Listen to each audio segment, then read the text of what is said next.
3, 2, 1. Welcome, everybody, to the Ring Generals podcast. My name is Nick Nenad. Alongside me is Eric. What's cooking? And the RKJ man. Let's talk that talk, y'all. Hypocritical Nick. Hey, you man. alive, homie? Yeah, I am alive. Yeah. Hopefully my voice sounds good on this podcast. I'm going to talk as limited as possible because I'm not feeling as well after a long weekend in Scottsdale. But, we'll see how it goes. It's going to be a wrestling-centric podcast for sure. Eric and I, of course, did the UFC show. Check that out right now. Yeah. ASAP. Hey, you have to today or it's not going to mean anything. Absolutely. Right. But yeah, so we're going to be talking a lot of wrestling, a lot of stuff's going down in the WWE right now. We got major returns from multiple superstars, and we got title matches being changed left and right. We got people giving up titles.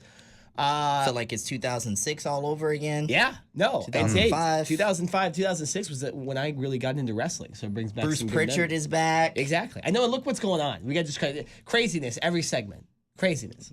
Madness, But I man. actually liked Raw this week with Yeah. Bruce Pritchard, man. If Bruce Pritchard's gonna continue doing that, then I'm down. I'm down for it. Like Let's do it. I heard Yeah. he did the last segment, which we're gonna talk about with Batista and Ric Flair and Triple Yeah. H. Oh, my he goodness. produced that one. Yeah, unfortunately, I was spoiled via Instagram of Batista being on Monday Night Raw this week, but I did not know what the context was. Did you see like memes or Did what? you get spoiled by that heel kid? The heel kid? Or you sold out? No. It was just me being an idiot looking at Instagram stuff I shouldn't have been looking at. I'm gonna stop following him. I again. unfollowed somebody because I don't like on Instagram to look at wrestling stuff because a lot of times I'm behind like by a day or two. In this case, I was behind by like multiple days or two. I gotta stop following this group called WrestleManiacs. No disrespect to them, I understand them, but as far as spoilers, Yeah, I'm just too busy, so I can't always watch Raw and Smackdown on time, so I Yeah. can't have people like posting about it and plus stuff like that. they're on a different time zone too. Exactly. Yeah, they even see it 3 hours before us too. Yeah. So a lot of those people on the East Coast. Shout out to the East Coast. It's cold as hell over there. I was just there 2 weeks ago, Boston, And we'll be there. first time ever. It snowed in a big city while I was there. It was really, really cool. Awesome. I Really? hope you guys get to experience that soon. Maybe in a month or Will two. do. I've experienced snow before too. So That's it's right. I nothing for forgot me. he's from the East It's Coast. nothing. Yeah. I'm an idiot. Yeah, It's nothing for me. Well, hypocritical Nick. Hypocritical Nick. Pulling out all the stuff. But yeah, Fascinating. so obviously we had a lot of, comebacks. We had a crazy segment to end Monday Night Raw. But I think the best thing of all this week was finding out that Roman Reigns' leukemia is in remission.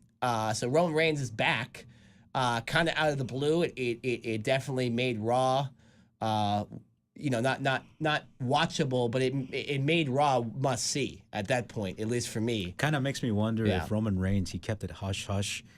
He didn't tell anybody about if he was cleared or not. I think he might have hid this from the boss, and I think he might have hid this from other wrestlers. He just wanted to go out there and surprise everybody, even the people from backstage too. From what I've read, it seems like he only told Vince. And Vince kept it from everybody, including his own family, just for a surprise. I mean, that's good. They do that stuff all the time. So too. nothing would get leaked because everything gets leaked nowadays. Yeah, So, totally. I mean, everybody's talking. So if you can keep something from the general public, like, people, you being in remission, I mean, that's huge. That's something that's big. So credit to the WWE. There's not a lot of those genuine surprises that we get anymore, but we saw a few of them on Raw, and this was Oh, this yeah, was my one of God. them for sure. So, Even on SmackDown too. oh yeah. We got I two was surprises to start the show. I was like, what? Yeah. Okay. But what do you feel, Eric, about the whole situation going on with Roman Reigns? I have two sides of the way I feel.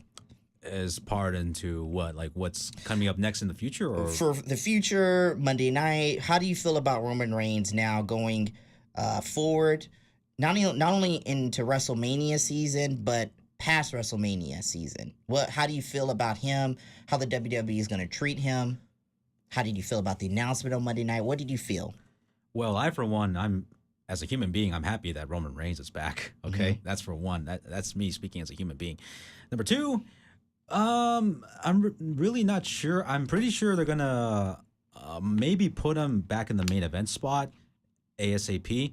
But right now I'm wondering if what they're gonna be doing with this whole thing with Dean Ambrose and Seth Rollins. Yeah, that's what I was thinking too. Because Dean Ambrose is kind of siding with Seth Rollins here and there. It's kind of a enemy and then friendly kind of feud that they have.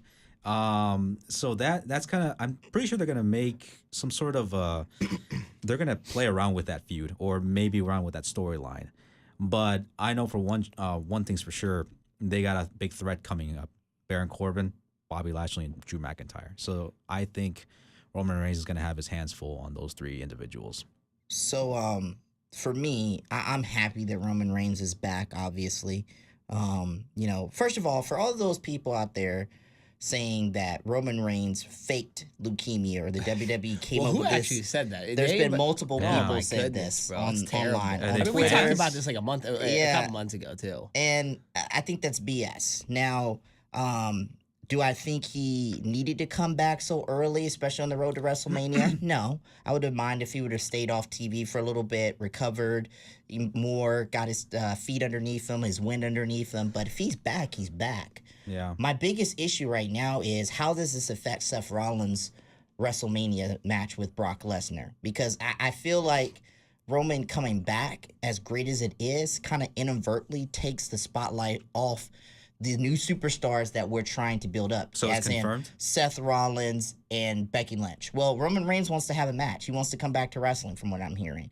Yeah. So they're talking about matches right now. They're scouring around to try to figure out what his WrestleMania situation is going to be like. Him and John Cena, and now I'm hearing the Undertaker because apparently he's appearing at Starrcast, I guess, and that's ticking him off. So I just, for me personally, I am excited for Joe to be back. But as far as the character of Roman Reigns, I need to see some major changes and improvements. And I hope the WWE remembers the night he came out, before he announced leukemia. The night he came out, he was booed massively out of the building. And then when he revealed that Joe was suffering from an illness, then that's when we felt sympathy for him. So I hope what the WWE does now is when they address his character. And what I want to see from Roman Reigns is some sort of struggle to get back to the top. Now, I'm not saying it needs to be all about, struggling just because of leukemia. It can be certain things such as he's trying to get back into ring shape, or, he doesn't have the prowess that he used to have. But there needs to be some type of situation that makes me believe he's not just Superman anymore. How I feel the WWE is going to portray him as Superman. Okay, they're going to portray him like the Samoan Jesus. And the fact of the matter is, as great as that is, as great as him Joe overcoming cancer, Roman Reigns, the character, still is not liked by a lot of the WWE audience out there. There's a lot of us who don't like him. So if he comes back and he's more humble and he's not booked in such a situation, let's say, for instance, in WrestleMania, if he's out there with Seth Rollins, if he's in that main event, or if he comes to help Seth Rollins without Seth Rollins being able to overcome it by himself, then that's when the fans are going to start turning on him yet again. Well, that also could be a storyline built into it where they end up, because there's no rematch clauses and we expect Brock Lesnar to eventually be in the UFC later this year. That could also be a bridge to possibly have a Roman Reigns-Seth Rollins match. Roman Reigns coming out there and helping him too.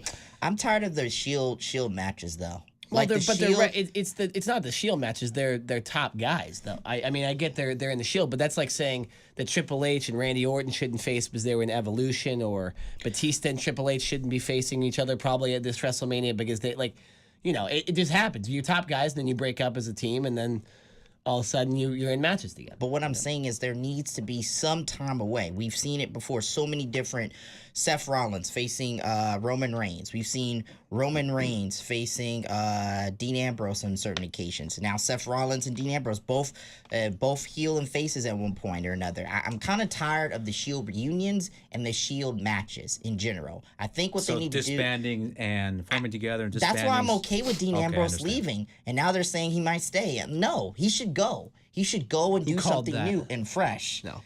No. Who You said said he he's was staying? facing Triple H. Who and said he's staying? Well, that's before We I didn't- we didn't think didn't know- Batista would come back. We didn't know Nobody Roman expected Reigns. We that. didn't know Roman Reigns would come back as early as a he good came point. back. Yeah. I didn't Good know point. that. I mean, I just want Roman Reigns to come back, but I don't want him to come back in the same character. I agree with that. Like, if he comes back Tweak in up the his same character. character, I can admit, though, Raw definitely had a different feel that Roman Reigns is on there, and they've been missing Roman Reigns. He adds an extra value of star power, but that's only because they've been booking everybody to be just below Roman Reigns. So, obviously, when Roman Reigns goes, nobody's going to see any of these other guys that you've been booking for so long to be Roman Reigns' bitch, to be a person who is on the same level as Roman Reigns, in my opinion. Yeah, okay, so my thoughts on this whole situation are, I believe Roman is not going to be thrown to the top. I don't think he's going to have a WrestleMania title match. I know technically he's kind of earned it, but the way WWE's going right now, that you have a title match and then the winner wins, and then it's essentially whoever the hell they put in there, the next match. I like it that way because that's more realistic. You know, rematch clauses are kind of ridiculous when a guy cheats or something like, you know, it's whatever. But I have a feeling he might do something with Dean Ambrose, whether it be a tag team or whether it be a match with him himself. Maybe, you know, and then put Dean over or something like that. I don't know. But I don't think he'll be thrust to the top. But, you know, Roman Reigns, there's a lot of people that aren't not quote-unquote marks, but there's a lot of people that are really big wrestling fans that don't necessarily like Roman Reigns. But I feel like there's more people, the general public, that love Roman Reigns. And I think more and more people will actually like Roman Reigns after what's happened to him.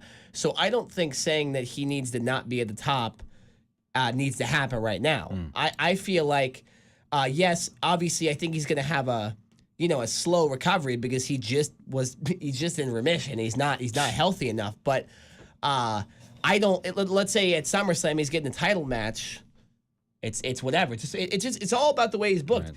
You know, last year, almost around this exact same time, almost to the date, we had the return of a superstar from a long layoff, Daniel Bryan.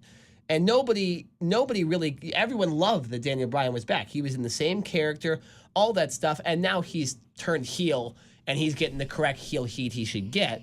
I just think it's all about the way the guy's booked, and with Bruce Pritchard in, I don't think that's going to be necessarily a bad thing. Well, yeah, I mean, I agree with you. Bruce Pritchard has said on his podcast, hey, look, I would change some things with Roman Reigns and his character. He likes him. He thinks he's good. But he definitely has talked about exploring the possibilities of going heel, of turning Roman Reigns heel. Well, I don't think it's going to happen, though, soon because Vince McMahon is pulling the strings. And with Vince pulling the strings, I don't think Roman Reigns is turning heel. If I was one of the young guys in the locker room, hungry like Drew McIntyre, I'd go after Roman Reigns. Yeah. I would, if I was Drew McIntyre, and I would be complaining as hell about why I'm not getting these title shots, I would go after the... Are you talking about in character or behind the scenes? In character. I would have to go, quote unquote, up against the big dog. So if Drew McIntyre is so serious about going up against the big dog, I have to go up against Roman Reigns. But I personally don't... Oh, I'm sorry. Go ahead. But if there's enough momentum for Drew McIntyre for that to happen, if Drew McIntyre gets so much heel hate, like something along the lines of mocking Roman Reigns having leukemia or doing something or attacking him personally, I think you would have a good feud up against WrestleMania instead of having Roman Reigns at the triple threat title match. Mocking him because of his leukemia. That's how you get heel hate. That's how you get heel hate. I know it's coming. It's coming. Baron at one Corbin point. already was like kind of... I mean, and he already right after the segment, Baron Corbin back there. I don't care if he had leukemia. Like, you know, it's like I mean, yeah, what a jerk. But Baron Corbin is one of the most hated guys in the company for multiple reasons because his character is very dry. He's very unwatchable. To be honest, annoying. Mm-hmm. You know, yeah. So he kind of came off. He messes up his lines. Yeah, he cheats every match. He came off. Okay. For Baron Corbin, right, for Baron Corbin, he's gonna have to ditch. He's gonna ditch that wrestling attire that he has because that. Why? It just annoys you more that he's in a suit. It just makes it just it just doesn't make sense. Everybody says that. I agree with them. He looks like somebody at TGI Fridays. It just doesn't make any sense. I'm not sure. He looks like a server, bro. You guys saw the Instagram post about Anthony Smith and Baron Corbin. Did they actually do look a lot? I didn't know Anthony Smith had that many tattoos. Shit, I didn't see that. Yeah, Anthony Smith is he's facing John Jones for light heavyweight championship tonight. Yeah. But they do look. They do look a lot alike. Yeah. I'm noticing that when I saw Anthony Smith a lot more likable though. He's a big Rey Mysterio fan. Yeah. Who isn't a Rey Mysterio fan? Everybody loves Rey Mysterio. Yeah. And Andrade Almas. That's the only one that's maybe. not. Yeah. By the way, Shout out I to know. him. Shout out to Andrade. Real quick, obviously I don't want to go too much off topic, but I am so ready for this like Rey Mysterio Andrade like full feud I wanna toward see more of WrestleMania. this. Oh no, Yeah. it's happening at Yeah, yeah, WrestleMania. I wanna see more of this, 2 out of 3 falls. Yeah, no, and especially the fact that we're going to be there. Yeah. I think this WrestleMania is going to be really, really good. I'm gonna get drunk. Yeah. Oh yeah. Yeah. 2 out of 3 falls or Iron Man match? Either one of those two. No, 2 out of 3 falls. They don't have enough time for an Iron Man But match. they've already done 2 out of 3 falls though. Yeah, You know, they have enough that's- time for an Iron Man match. Just do 30 minutes. 30 Yeah, minutes. 30 minutes. Half hour. Or 20 minutes. Nah, 30 minutes. You I gotta do think 30 I minutes. I think we'll see how they book this feud. I want to get back to the main stuff, but Yeah. I really do think these two guys are some of the best performers in the company, and they need to bank it Absolutely. off that. Oh, yeah. They need to have a great match, and then Iron Man, 2 out of 3 falls, maybe 3 out of 5 falls, something crazy like that. You know, best out of 7 series, maybe. I don't know. I would love that. Yeah, Actually. let's make the wrestling what this is about. I know they're probably going to get into the Eddie stuff, and they're going to get into the Mexican culture and stuff like that. Vega. Yeah. So, you know, we'll see what goes on, but I am absolutely ready for that feud. I think you guys are too. But let's get back to, you know, who possibly could be feuding with Roman Reigns. I think Drew McIntyre is a great one. I like that one. That would be a great match at WrestleMania. WrestleMania worthy. Roman Reigns versus Drew McIntyre. I have a feeling at Fastlane, they might do like a 6-man tag. They're gonna do 6 Yeah, man they're tag. Yeah, do because that. it looks like Yeah. Bobby Lashley's getting screwed out. I mean, Leo Rush is screwing him out of the Intercontinental Championship, Yeah. which Finn Balor needs to go on something else anyways. Yeah, I but- think Finn Balor needs to face the Undertaker. yeah, I mean, it could happen. I think it needs to Undertaker be wins Demon. the Intercontinental Championship. It needs to be Demon versus the Dead Man. One last time. I think if Finn Balor wants to really get over as that star, if he wants to get the Demon over, we need to finally see the Demon come out at WrestleMania against the Undertaker. What That happens is if the he doesn't? perfect. If he doesn't, then you're gonna see me lunge at the ring. If he doesn't, I'm gonna be there live lunging at the 'Cause ring. that's how he You're gonna did. see a black guy down there with the Ring Generals t-shirt lunging at the ring. Here's our plan. You're going to jump in the ring, and I'm going to be on the other side of the ring apron, and I'm going to jump over too, and I'll really get exposed on the hard camera, and Yeah, then we'll get the ring generals out there. Yeah, Yeah. that's the plan right now. But Preliminary This is- preliminary breaking and entering into the WWE ring. pretty much. And we'll be banned from wrestling forever. That's okay. Yeah. All we need is exposure for the Ring Generals. That's all we Yeah, need. then we'll become AEW's #1 podcast. That's what we'll do. There we pretty go. much. And then they'll start coming up to us. Exactly. Yeah. Yeah. For me personally, Roman Reigns should probably be facing. You got to go back to the original source of the issue, Baron Corbin. You got to go back to Baron Corbin and what he said about the leukemia situation and kind of making light on it. Same WrestleMania. Yeah, I'm saying that match is probably going to happen. There's really not a lot of matches you can do with Roman Reigns because I don't really see a lot of top superstars on Raw that you can make this matchup for and with. But if they want to put this person in a position, and I know this person just debuted and he's new on the scene, and I'm not sure how they would want to do this, and I'm not sure if by Roman beating him it could hurt his character. They could try to take a chance on a person like Aleister Black, Eric. They could take a chance Why on me? Aleister Black. Why are you pointing at me? Because you love Aleister Black. You're a mark for Aleister Black. I see. I don't know, but I don't see that making much sense because it looks like Aleister Black is a face. So 2 faces. He's a character that can go between face Well, and heel isn't he- easily. He can go between face and a heel easily. Isn't he? Well, yeah, that's true. Isn't he getting into a feud with Elias? That's Or- stupid. That's not. Well, that's pre-show WrestleMania. The NXT guys are, although they're beating everybody, which I like because they are superior superstars to some Yeah. of these guys. They're being booked not in the top ranks so far. They're kind of mid card right now. Basically, what they're trying to do is they're trying to expose us. Well- for people who haven't been watching, and it shows NXT. I've watched more NXT now since these guys have gotten on the NXT television. Now, since these guys have gotten on the main roster than I have ever done before. Now I'm all into NXT. You know, I was talking to you guys the other day about, hey, I'm watching NXT right now. So I think that's great.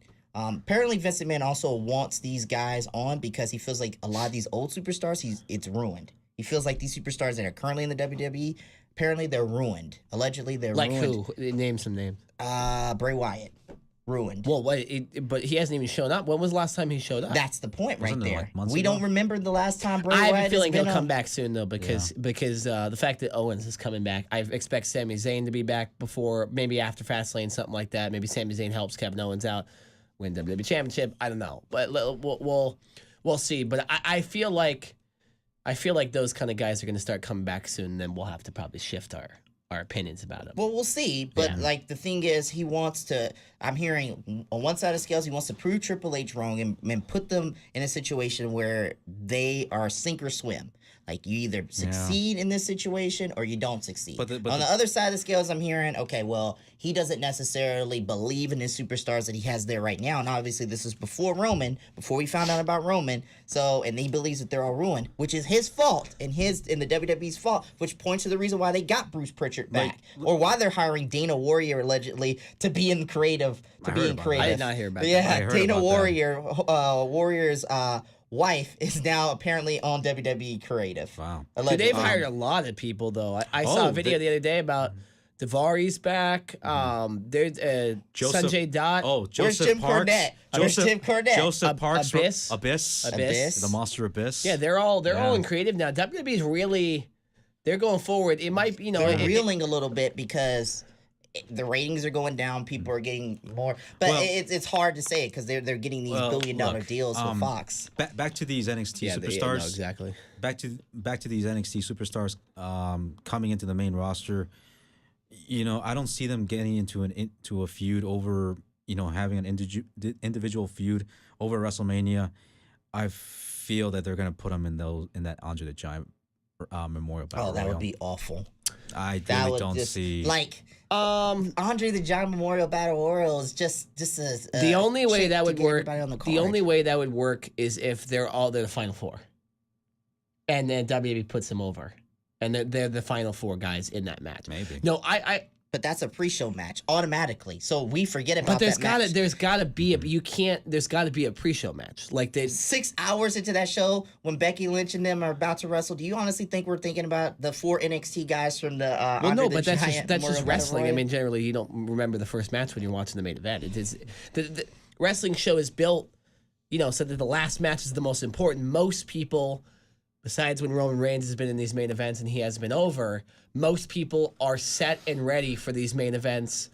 I mean, you're a wrestling fan. How do you not know this? This obviously I know these this. Are typical. But what I'm saying is, there's got to be some guys on the pre-show. What I'm saying is, you got to put these. If you want to promote these NXT guys to something more than just being glorified rookies, then they cannot be on the pre-show. They cannot be in the Andre the Giant Memorial Battle Royal. You've got to enter in some actual storylines and matches that actually matter going into WrestleMania. Because nobody cares about the pre-show because most of us aren't even there. Most people aren't even there at WrestleMania. How about 3 of us? We're gonna be there. We're staying for the whole entire thing. I don't care. Okay. Yeah, I mean, we watched Survivor Series was a combined about 5.5, 6 hours. Well, so we went there. We went there Outside, way earlier. We didn't miss. No, but we didn't miss anything though. We showed up and there was nothing going on. Yeah. Oh no, I think there was some fight on the pre-show. No, there was nothing going on, dude. No, we missed. I mean, we didn't miss anything. We watched the tag team elimination match. People were barely entering the arena. There was nobody there when we showed up. Yeah. But you know, WrestleMania is different. They put the first 30 minutes on. You know, there'll be Cruiserweight on the pre-show. There will be, you know, something, maybe the Smackdown tag team. I don't know.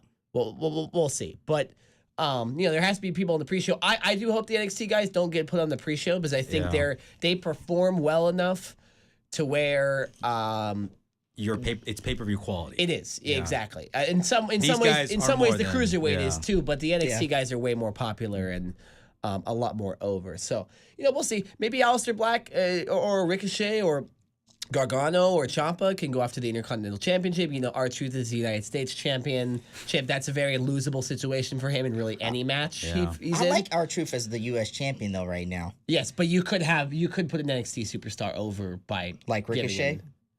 It doesn't matter. To me, all 4 of them are on the same plane. To me. Yeah. So it doesn't...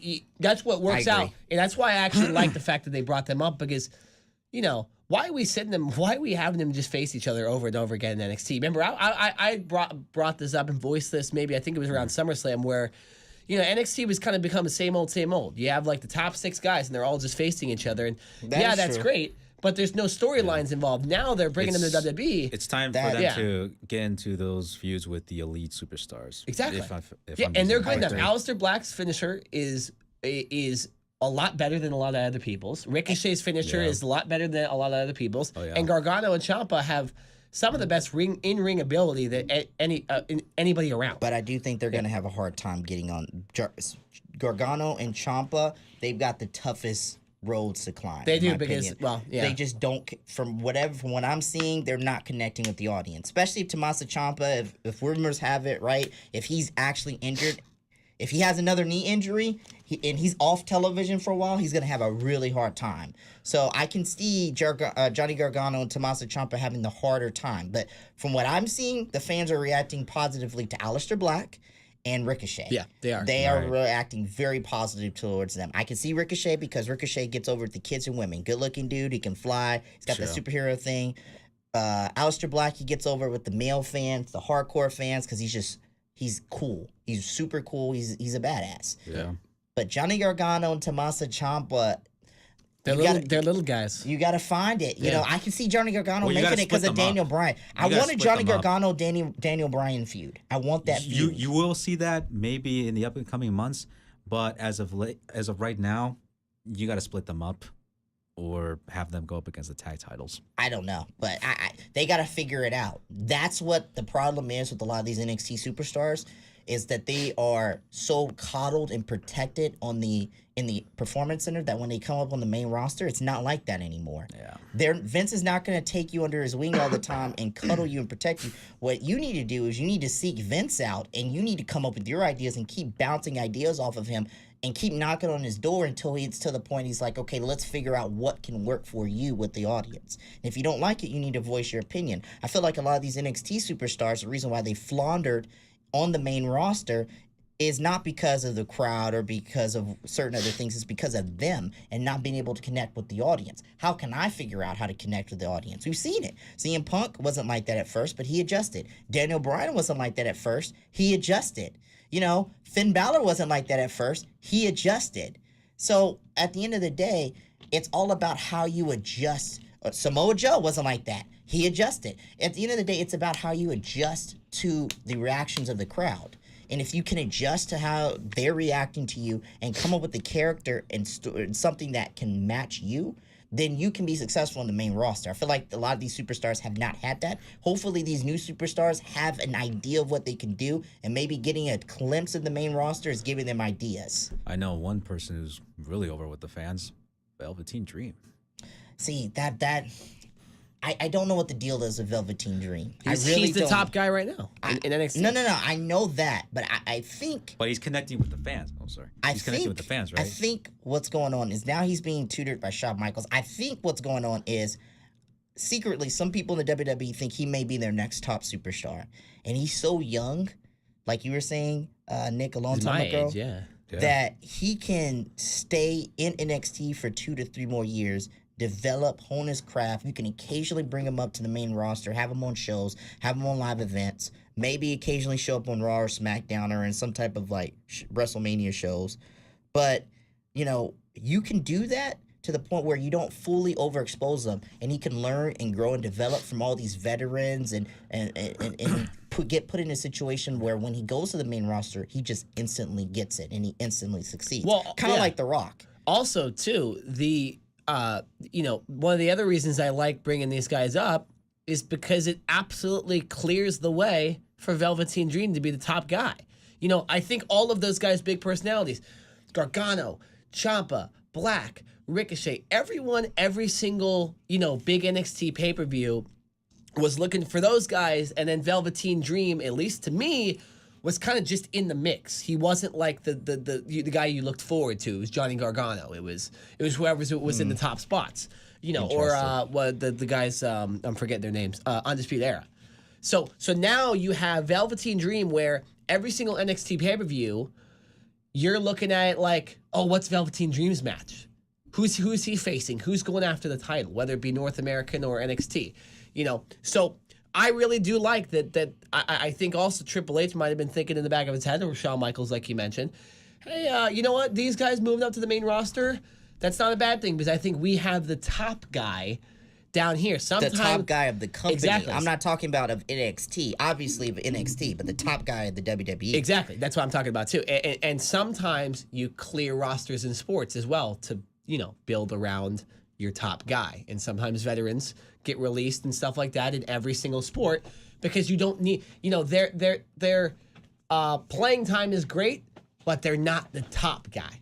Right, so you figure things out. We see that in a lot of different sports, but I think we should move on, and we'll get a little off topic here for wrestling. We'll do Nick's. There's so many things to talk about wrestling, man. We're gonna get it off topic exactly. naturally, So man. let's get into Nick's random segment of the day, and it's first time ever where I have two things I want to talk about. So I want to ask you guys which one you want to talk about. Well, we got to have an idea first. Well, that's what I'm gonna ask you right now. So first, while I was away. If you guys follow baseball at all, you've seen what's been going on. Bryce Harper signed a 13-year ridiculous, crazy-ass deal to sign with the Philadelphia Phillies until he's 40. So we could talk about that. Or we could talk about and essentially shoot on the Kardashian family for always stealing headlines. And now we have this BS with Tristan Thompson and kind of just discuss why we care about any of this stuff, why anybody cares about any of this stuff. So which one would you guys rather talk about? Because I'll talk about both. Eric, what do you want to talk about? Well, I do know that shout outs for PlayStation for this. They have Bryce Harper on the MLB show 2019. Yeah, and they didn't have a jersey for him. And so that's actually pretty interesting. So shout outs to him. Yeah. What do you think? I assume that's Bryce Harper then. F the Kardashians. Let's talk about Bryce Harper. Let's talk about Bryce. Yeah, so Bryce Harper signed a.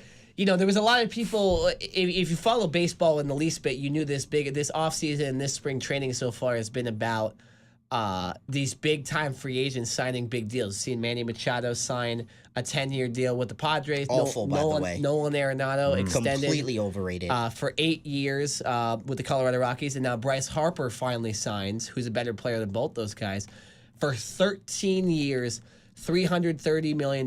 Now there's incentives in there, and he can make more money than that, but that's the actual deal. That's the guaranteed money.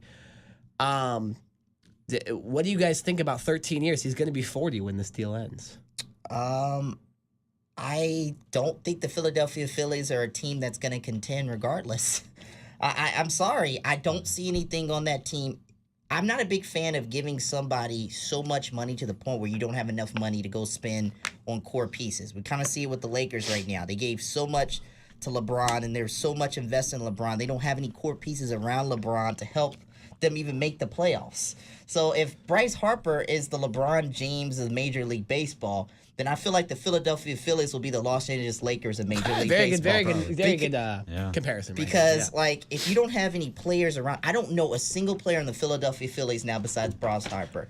A lot of young guys. And they got a lot of young guys. And I've said this even with the Manny Machado thing. Now, obviously, I think Manny Machado does not deserve that deal he got in San Diego. It's ridiculous. But, I mean, if you're going to sign all these people, and usually in baseball, when you do big contracts like this, it doesn't work out. We saw it with Robertson Cano in Seattle. Got that big deal, nothing panned out. They didn't give any money to anybody else. Albert Pujols with the Angels. It happens in baseball. These teams give out these big contracts to these superstar players, and then they don't pan out, or they don't have enough money, or they got to jack up ticket prices, so when the team's not doing good, the fans aren't coming. So, in my opinion, I don't see why giving a person $300 million makes sense. Also, Bryce Harper shunned L.A. He shunned the Dodgers. He shunned almost every team in California because of the taxes, apparently. Apparently, the taxes, you want to pay the state tax. Yeah, also, a lot of those teams wouldn't sign him for long-term deals. I think the Dodgers offered him, max 4 years. So, 4 years compared to 13. Because 13 years, it's hard for me to imagine staying at a place for 2 years. And this guy's going to stay at a place for 13 years in baseball. Now, granted, I'm not getting paid $300 million. Yeah. If I'm getting paid $300 million, I'll stay it for life. Yeah. But, I mean, at the end of the day, when it comes down to still do this podcast? Yeah, still do the podcast. Yeah. I have free time on my hands to do this podcast. But turn your room into a studio. That's what I would do. Yeah. But I just think Bryce Harper, he didn't do anything of note. He did something great. He did some great things with Washington, but to me, if Washington was going to be that elite, they would have gotten to the World Series at least once during his tenure. They didn't get there, so I'm struggling to see how this Bryce Harper thing is such a big deal when they don't have players around him to help them. He's just one player. He gets injured. Who else do you have? Yeah, they have a lot of young and upcoming guys, and they have signed some free agents this offseason. But yeah, I mean, I still don't put them as the top team in even the National League. So. Or in the National League East. I still think the Braves are up there. Yeah, I no, think that's the Braves, it's very good. The point, Braves yeah. are the top team in the NL East. Yeah, they got a stacked roster too, and Great better roster. young players too. Way better prospects. Eric, what's your thoughts on giving a guy? I mean, because you follow the Angels a bit. I know you're not the biggest baseball fan, but you've seen how the Albert Pujols deal hasn't worked out that much for the Angels. He's kind of become almost a backup on the Angels, and he's getting paid $30 million a year. What do you think about a team giving a guy a 13-year contract? I mean, up until 40 years old, right? He's man. It's kind of he's pretty much settled, if anything. But if I've gotten the news about it when he was like on the cover for the next MLB, the show, 19. It just indicates that they're actually putting a lot of faith into him. Yeah, so. Those are just some of my thoughts, like my standard thoughts, if anything. But no problem. Yeah. But yeah, so it's very interesting. If you didn't know, Bryce Harper signed for 13 years, and if you find out from the Ring Generals, it's pretty funny. But hey, man, that's what Nick's random segment's about, man. Exactly. You can catch more of them the Cover 2 podcast. That's a cheap plug right there. Which you wait for the crowd to hear after I said that. Yeah. So let's move on. Eric, let me do your indie segment right now. Yeah. All right. Sounds good. Well, Ty Dillinger is back in the Indies, and he is going by his other indie name, Sean Spears. So he's going to be back in the Indies. Bookings for him will be available. They're available, and I think he's going to be wrestling Friday, May 31st, but I'll give you more updates about it, so stay tuned for that. Madison Rayne left Ring of Honor, is now returning to Impact Wrestling. So something happened with her and her position in Ring of Honor, so be on the lookout. She's back in Impact Wrestling. Speaking of Impact Wrestling, United We Stand will be having the Lucha Brothers to take on Sabu and Rob Van Dam in an extreme dream match. Takes place in New Jersey, April 4th. So even though, and of course, the Ring Generals are going to be around the area, so be on the lookout for that too. Bare Knuckle Fighting Championship, an open call and tryouts will take place in Philadelphia, Pennsylvania, Saturday, March 16th. Participants will be evaluated by former UFC stars Chris Lytle and Anthony Rumble Johnson. Oh, okay. So, and as well as the Bare Knuckle Fighting Championship president, that is. And speaking of that, they're going to be having their Bare Knuckle Fighting Championship number 5 event take place April 6th. It's going to be held in Mississippi Coast Coliseum.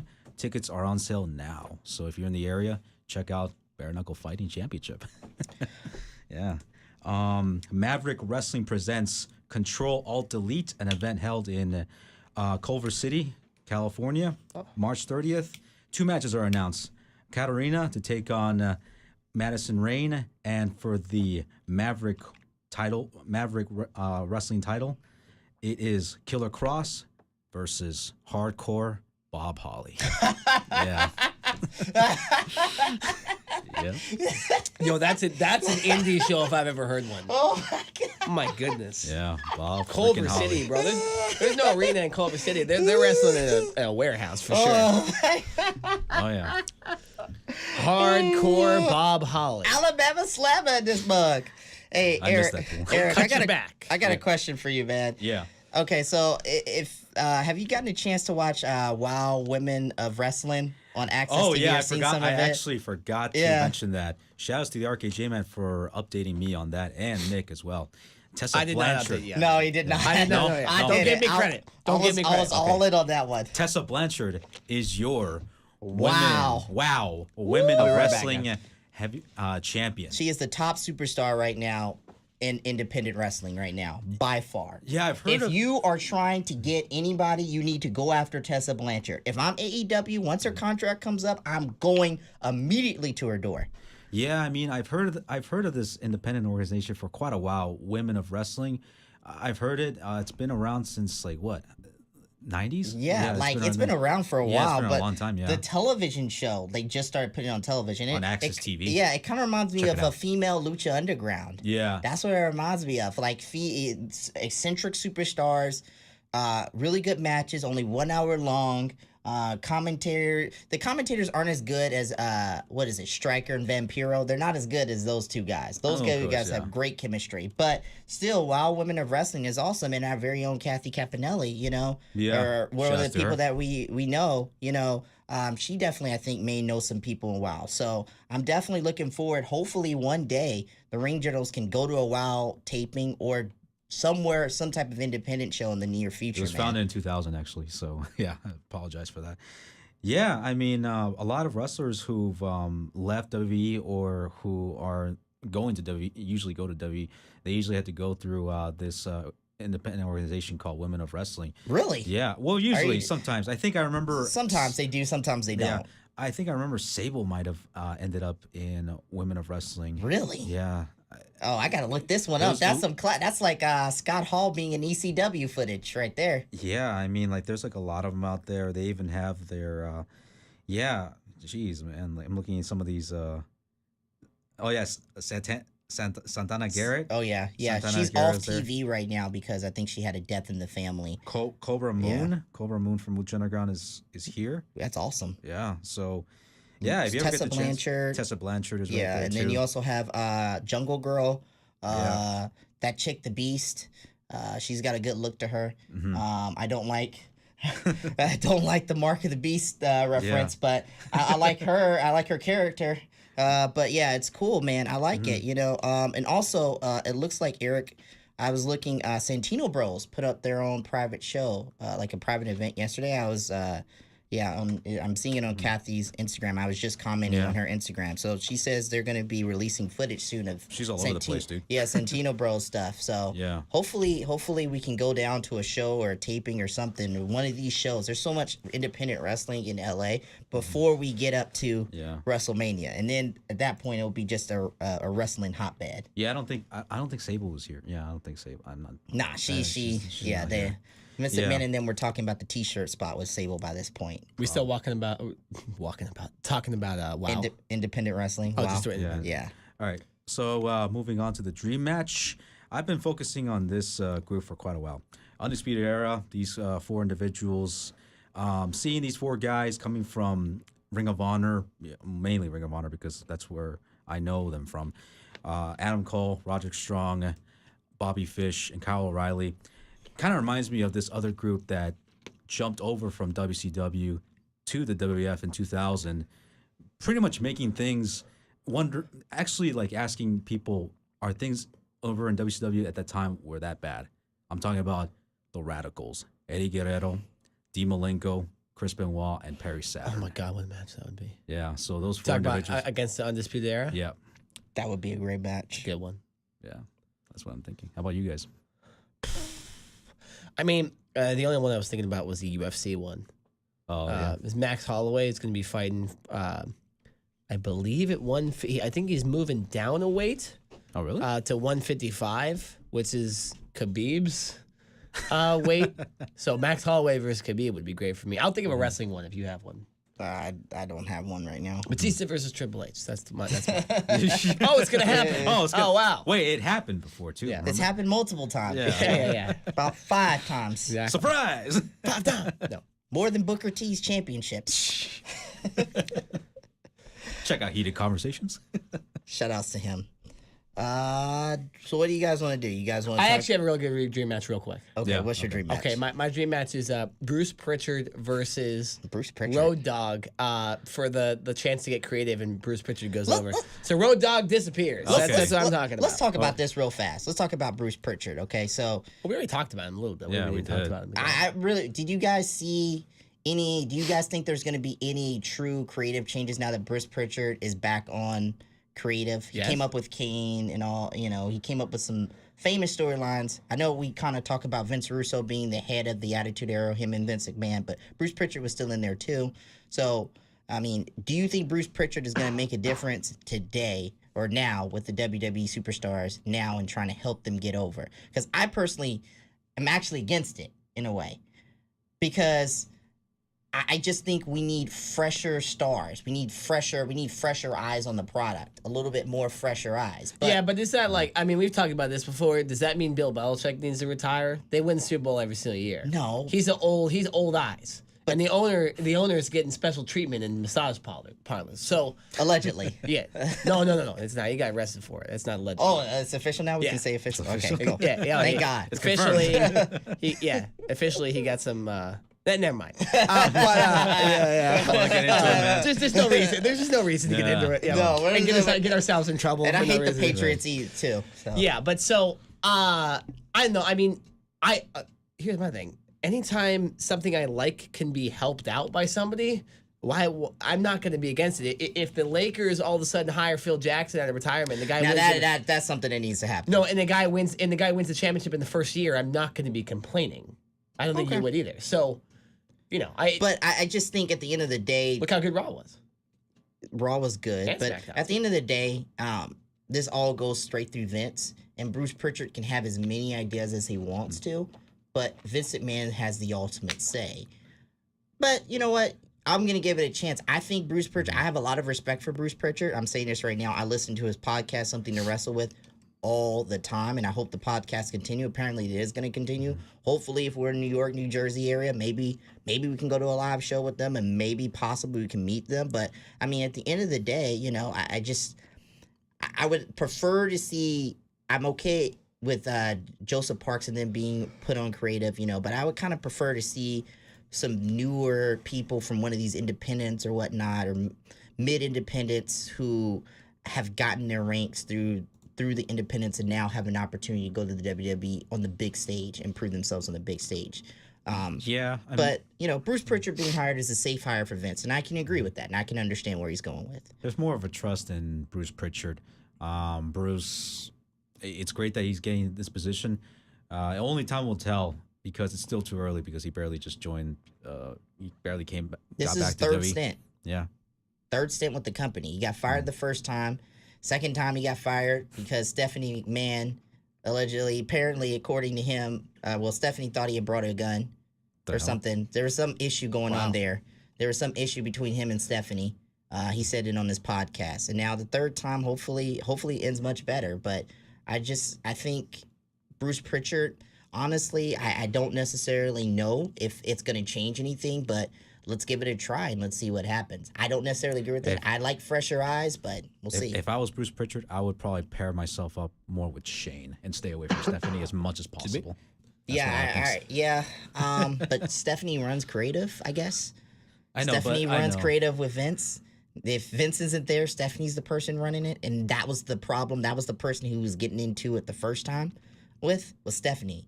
He had to go. He didn't know who to go with. And then when she got pregnant, he would be the top guy. And then when she came back, he would have to go back to her. People didn't know where to go. Just got to move away. You just got to remove, or should I just say put aside personal differences and got to work together. I mean, that's because you guys are professionals, okay? Bruce Pritchard and Stephanie, you guys got to be professionals about it.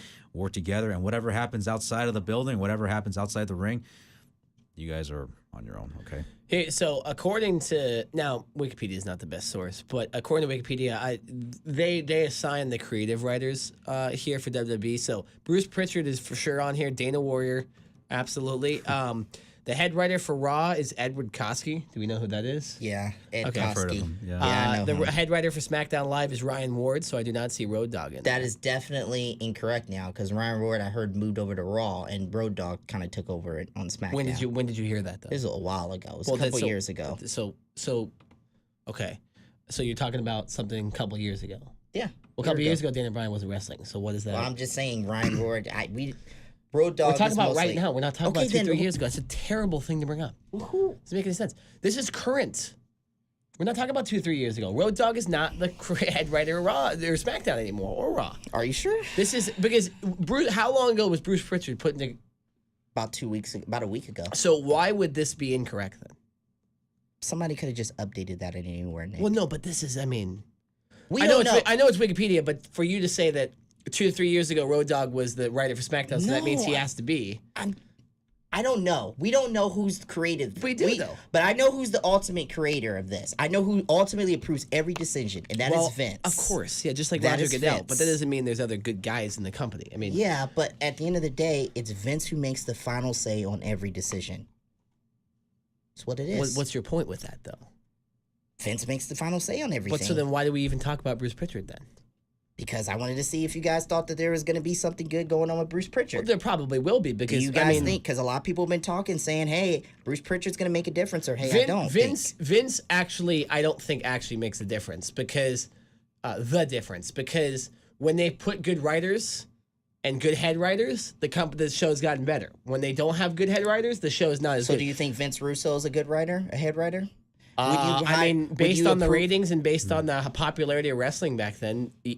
Well, Would he was because Vince McMahon was on his shoulder most of the time because he was telling him, "Don't do this, don't do that, put that," because there was always. But it's not like Vince just goes, okay, you guys have these small ideas. I come up with all the storylines. That doesn't happen. They have a meeting. There's a bunch of people in there. There's probably 20 to 30 people. More in these than that meetings. from- Yeah, maybe. So Vince is not going no to everybody. There's people getting ideas, and Bruce Pritchard is a valued voice in there with experience in running a company successfully. But I should say this. During the time when the WWE was at its worst, Vince Russo remarked at how the people writing were Bruce Pritchard, Jim Cornette. But that's some of because those guys. they that hate was each at other, though. His 1995 opinion doesn't when matter, though. WCW was destroying WWF. So I get Different time in wrestling. I get that, but we're in the year completely different time. Vince Russo 2019. kind of sort of helped the WWF But get then back Vince on par. Russo, I'm just saying. But Vince Russo also kind of put WCW out of business. I'm not saying he didn't put WCW Okay, but so down. there's The people do crapshoot. good things, people do bad things. But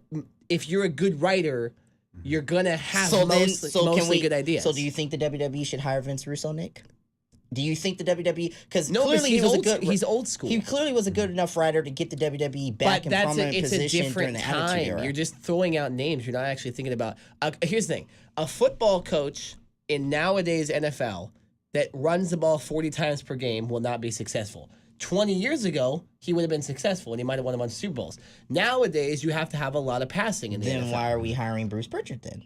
Then that's why you can make that statement then. Why are we hiring Because Bruce Pritchard? Pritchard, I don't think was a wild card. I think he's in the middle of as far as booking goes. He doesn't go crazy with the violence and the sex and all that stuff, and he also doesn't go crazy with the conservative stuff. He's right The in the middle. cartoonish stuff. Yeah, Is that what you're trying to He's tell in the me? middle, which is why he's probably the best I one. think Bruce Pritchard books according to the time period they're in. So Yeah. if the time period calls for them to be cartoonish, he's going to book towards that. The time period calls for the Attitude Era and for people to put on a strip and do other stuff and swearing and cussing, then he's going to book according to that. If it's the Ruthless Aggression Era where we don't know who our next top superstar is and we're kind of in a transitional period, he's going to book according to that. I think Bruce is that type of guy.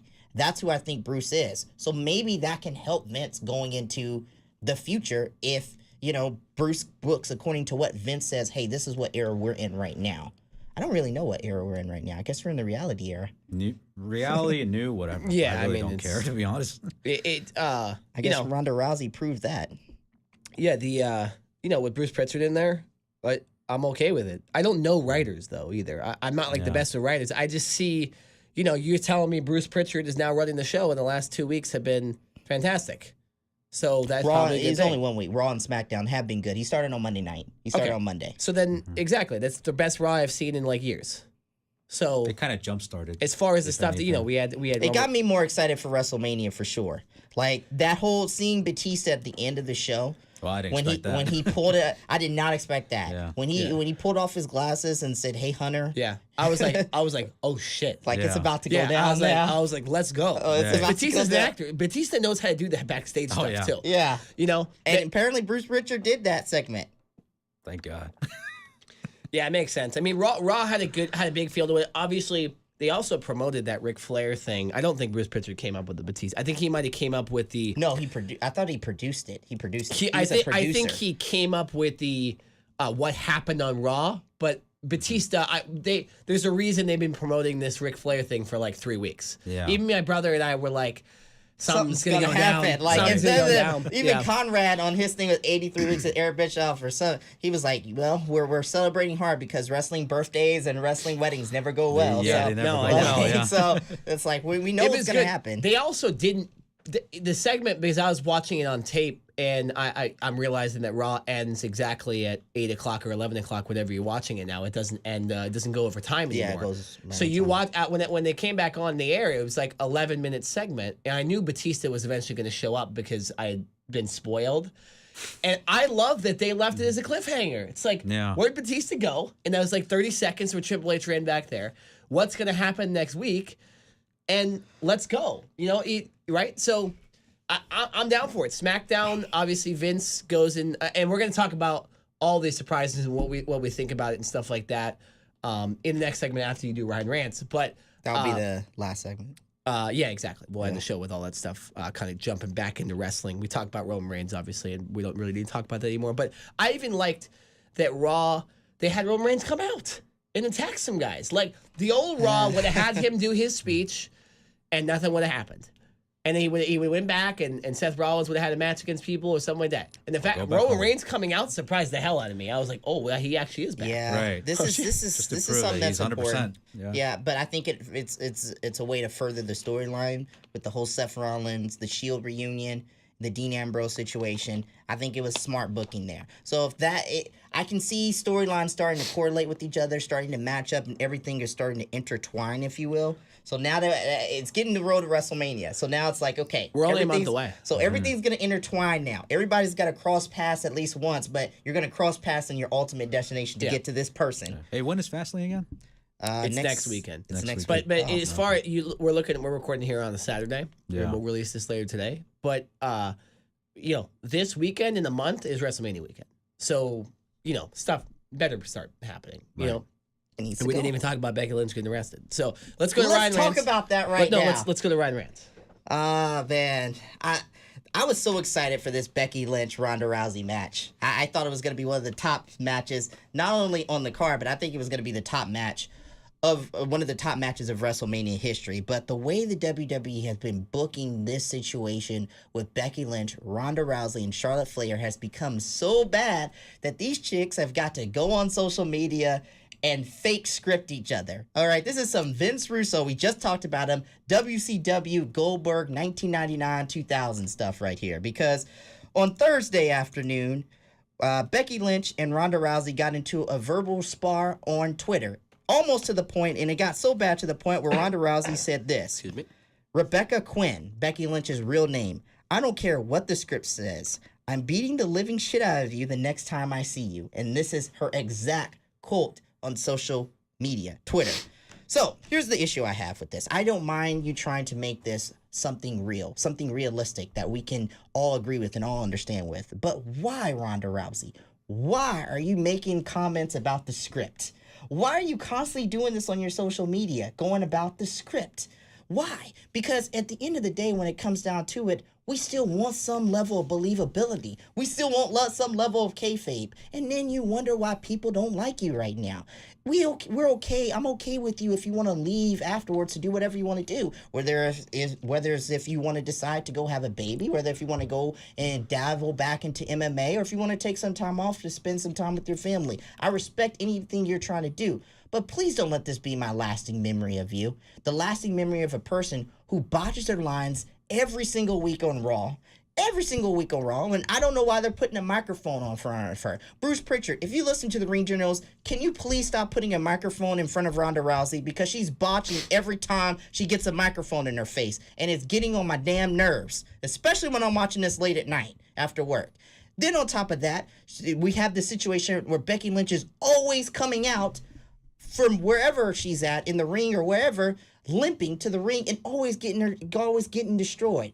They've ruined this whole storyline with Becky Lynch and Ronda Rousey almost so bad to the point where they had to go on social media to create hype, and what they're doing is making us less interested in the match. I was so excited to be there in front of 70-something thousand people in MetLife Stadium, turned up to see Becky Lynch versus Ronda Rousey, but they inserted Charlotte Flair, aka what some people have called her is the female Roman Reigns, into this matchup. And then it's gotten to the point point where these two girls are trying to create things on social media. We get Becky Lynch as part of her character is going on social media and talking a big game. But Ronda, we all know you can legitimately beat the shit out of Becky Lynch. What you don't need to do is say stuff like, I'm going off the script.